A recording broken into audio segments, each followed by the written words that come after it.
ಹೋಗೋಕೆ ಈಗ ನಮ್ಮನ್ನು ನೋಡ್ಲಿಕ್ಕೆ ಅವರೇ ಬಂದಿದ್ದಾರೆ.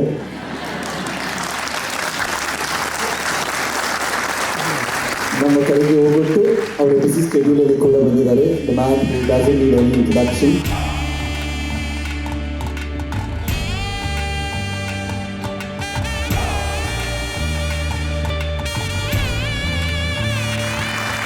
ಸುಪ್ರಸಿದ್ಧರಾದ complete artist ladies and gentlemen, give a round of applause and welcome Rishabh Shetty.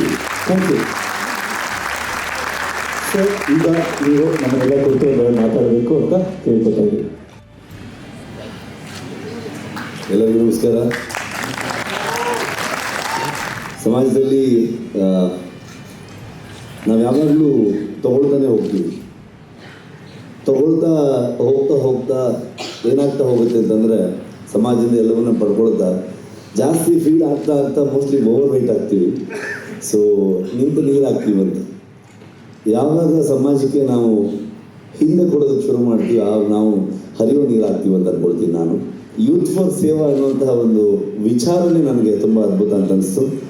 ಈ ವಿಚಾರಗಳನ್ನು ಎಂಡೋರ್ಸ್ ಮಾಡೋದು ಭಾಳ ಅಪರೂಪ. ಅದಕ್ಕೆ ನನ್ನನ್ನು ಕರೆದಿದ್ದಕ್ಕೆ ನಾನು ಮಾತಾಡಿದ್ದೀನಿ.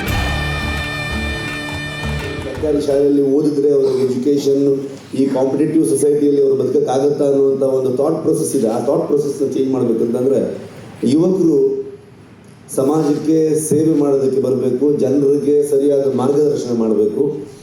ಸೊ ಹಾಗಾಗಿ ನಾನು ಅದನ್ನು ಮಾಡೋದಕ್ಕೆ ಹೊರಟೆ ಸಿನಿಮಾದ ಮುಖಾಂತರ.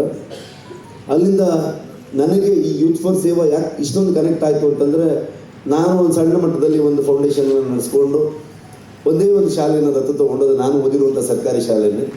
ಹಾಗಾಗಿ ಈ ವಾಲಂಟಿಯರ್ಸ್ಗಳ ಹೆಲ್ಪ್ ನನಗೂ ಬೇಕು.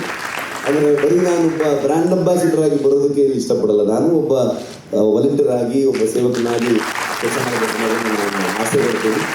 ಹಾಗಾಗಿ ನಿಮ್ಮೆಲ್ಲರ ಮಾರ್ಗದರ್ಶನ ಇರಲಿ.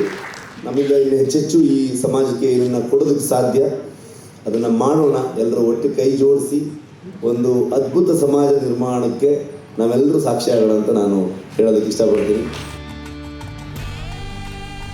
ಆದರೂ ನಾನು ಇನ್ನು ಮುಂದಿನ ದಿನಗಳಲ್ಲಿ ನಿಮ್ಮೆಲ್ಲರ ಜೊತೆಗೆ ನಾನು ಕನೆಕ್ಟೆಡ್ ಆಗಿ ಇದ್ಕೊಂಡು ಸೊ ಇದರ ಬಗ್ಗೆ ಹೆಚ್ಚೆಚ್ಚು ತಿಳ್ಕೊಳ್ತಾ ನನ್ನ ಕಡೆಯಿಂದ ಏನೇನು ಮಾಡೋದಕ್ಕೆ ಸಾಧ್ಯ ನಾನು ಅದನ್ನು ಮಾಡ್ತೀನಿ. ಬರೀ ಸೋಷಿಯಲ್ ಮೀಡಿಯಾ ಪೋಸ್ಟ್ ಹಾಕಿ ನಾನು ನಿಮ್ಮ ಜೊತೆಗೆ ಇದನ್ನೊಂದು ಫೋಟೋ ತೊಗೊಳೋದಕ್ಕೆ ಅಷ್ಟೇ ಅಲ್ಲದೆ ಸೊ ಅದನ್ನು ಕೆಲಸ ಮಾಡೋದ್ರ ಮುಖಾಂತರ ಜೊತೆಯಾಗಿ ಎಲ್ಲರೂ ಮುಂದೆ ಹೋಗೋಣ ಅಂತ ನಾನು ಹೇಳೋದಕ್ಕೆ ಇಷ್ಟಪಡ್ತೀನಿ. Thank you so much.